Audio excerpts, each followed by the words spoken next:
राणा सांगा पर दिए गए विवादित बयान को लेकर समाजवादी पार्टी के सांसद रामजीलाल सुमन का विरोध थमने का नाम नहीं ले रहा है। अब इस पूरे मामले में राजनीति भी गर्मा गई है। समाजवादी पार्टी ने इसे दलितों पर हमला बताया तो बीजेपी ने जातीय संघर्ष भड़काने का आरोप लगाया है।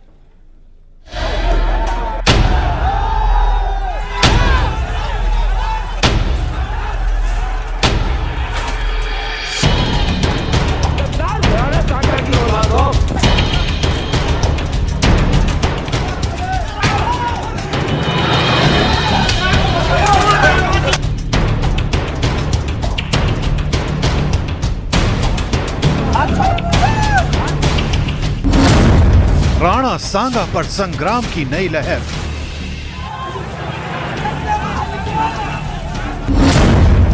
आगरा में करणी सेना का बवाल।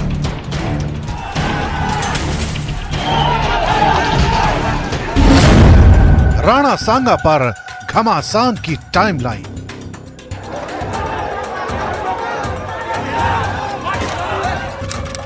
छब्बीस मार्च 2025 आगरा। दोपहर का वक्त था। समाजवादी पार्टी के सांसद रामजीलाल सुमन के घर के बाहर धीरे धीरे भीड़ जमा हो रही थी। करणी सेना के सैकड़ों कार्यकर्ता बुलडोजर के साथ रामजीलाल सुमन के घर के बाहर पहुंचे थे। घर के बाहर बैरिकेडिंग लगी थी। हंगामे की आशंका के चलते पुलिस मौके पर मौजूद थी। राणा सांगा पर विवादित बयान के बाद से करणी सेना के कार्यकर्ता गुस्से में थे और फिर गुस्से का यह गुबार धीरे धीरे फूटने लगा। रामजीलाल सुमन के खिलाफ नारेबाजी शुरू कर दी गई। बैरिकेडिंग को तोड़ दिया गया। रामजीलाल सुमन के घर के बाहर खड़ी गाड़ियों में तोड़फोड़ शुरू कर दी गई। उनके घर को भी टारगेट किया गया, जिसका नतीजा यह हुआ कि प्रदर्शनकारियों को खदेड़ने के लिए पुलिस को लाठियां भांजनी पड़ी। बवाल इतना बढ़ा कि कई पुलिसकर्मी और करणी सेना के कार्यकर्ता लहूलुहान हो गए, जिसके बाद इस हंगामे और हिंसा को अखिलेश यादव ने एक नया रंग दे दिया और जाति का एंगल निकाल लिया। कौन राजा था, कौन महाराजा था, किसने क्या किया, वो इतिहास की बात है। आज हम आगे बढ़ने की बात करें। और जो रामजीलाल सुमन जी के साथ घटना हुई है निंदनीय है, दुखद है। एक दलित सांसद जो बहुत ही अनुभवी हैं, बहुत सीनियर हैं, उनके घर पर तब अटैक होना जब मुख्यमंत्री वहीं पर हैं। इसका मतलब मुख्यमंत्री जी की सहमति से हुआ है।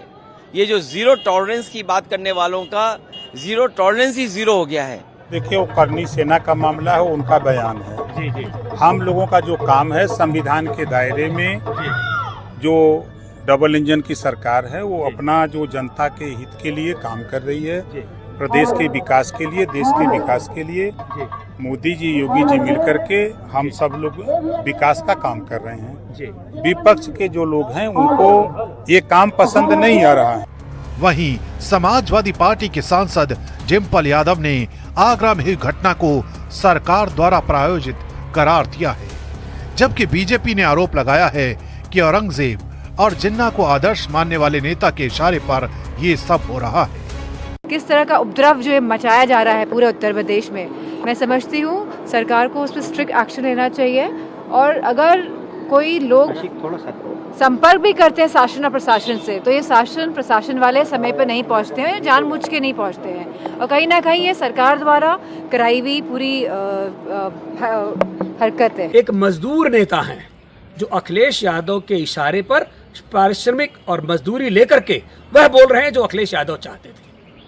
वह दोनों ही लोग एक जैसी सोच के हैं जो औरंगजेब और जिन्ना को अपना आदर्श मानते हैं। इसकी कड़े शब्दों में मैं निंदा करता हूं और उत्तर प्रदेश से मांग करता हूं सरकार से कि ऐसे तत्वों को प्रदेश में बढ़ावा न दें, जिससे अमन चैन में खलल पैदा हो। राणा सांगा पर उठे विवाद की सुनामी तब आई जब समाजवादी पार्टी के सांसद रामजीलाल सुमन ने राज्यसभा में विवादित बयान दिया कि बाबर का डीएनए मुसलमान में है, हिंदुस्तान का मुसलमान तो बाबर को अपना आदर्श मानता नहीं है, वो तो मोहम्मद साहब को अपना आदर्श मानता है, सूफी संतों की परंपरा को अपना आदर्श मानता है। लेकिन सभापति महोदय, मैं जानना चाहूंगा कि बाबर को लाया कौन? बाबर को इब्राहिम लोदी को हराने के लिए राणा सांगा लाया था। तो मुसलमान तो बाबर की औलाद हैं और तुम गद्दार राणा सांगा की औलाद हो, ये हिंदुस्तान में तय हो जाना चाहिए। अगर बाबर की तो आलोचना करते हैं, राणा सांगा की आलोचना नहीं करते। बाबर को राणा सांगा ने आमंत्रित किया था, वो भी उपसभापति ने एक्सपेंड कर दिया। लेकिन मैंने जो कुछ कहा था वो ऐतिहासिक तथ्य है, मैंने कोई गलत नहीं कहा। तो कहा जा रहा है कि इस बात पर कायम हूँ कि बाबर को राणा सांगा ने आमंत्रित किया था। इसी विवाद की वजह से आगरा से लेकर हापुड़ तक रामजीलाल सुमन के खिलाफ राजपूत समाज में आक्रोश की लहर दौड़ गई। लेकिन जिस तरह से अब इस मामले को जातिगत एंगल दिया जा रहा है, वो ये साबित कर रहा है कि यह मुद्दा अभी और गरमाने वाला है।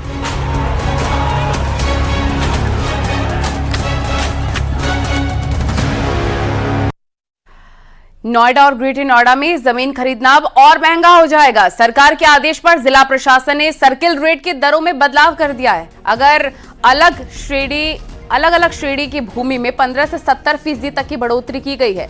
जेवर तहसील में कृषि भूमि के सर्किल रेट में 70% तक की बढ़ोतरी की गई है। जेवर में कृषि भूमि का सर्किल रेट 900 रुपए प्रति वर्ग मीटर से 1550 रुपए प्रति वर्ग मीटर किया गया है। जबकि नोएडा, ग्रेटर नोएडा, यमुना प्राधिकरण में फ्लैटों की रजिस्ट्री भी महंगी हो जाएगी। यहाँ सर्किल रेट में 20 से 30% तक की बढ़ोतरी का प्रस्ताव है। बताते गौतम बुद्ध नगर में 2016 के बाद से सर्किल रेट की दरों में बदलाव नहीं हुआ है।